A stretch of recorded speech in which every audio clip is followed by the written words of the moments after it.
ప్రశాంత వాతావరణంలో స్వేచ్ఛాయుతంగా ఓటు హక్కును సద్వినియోగం చేసుకోవాలన్న వనపర్తి జిల్లా కలెక్టర్ ఆదర్శ్ సురభి.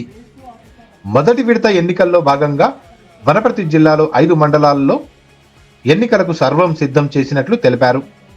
వనపర్తి జిల్లాలోని మొదటి విడత ఎన్నికల్లో భాగంగా ఖిళాగణపురం, పెద్దమందడి, గోపాల్పేట, ఏదుల, రేవల్లి మండలాలలో పోలింగ్ ఏర్పాట్లపై ఆయన పరిశీలించారు. ఎన్నికలు సజావుగా జరిగేలా అన్ని చర్యలు తీసుకున్నట్లు తెలిపారు. గ్రామ పంచాయతీ ఎన్నికల సందర్భంగా ఈ నెల 11, 14, 17 తేదీలలో ప్రభుత్వ ఆదేశాల మేరకు పోలింగ్ నిర్వహించే మండలాలలో స్థానిక సెలవులను ప్రకటించారు.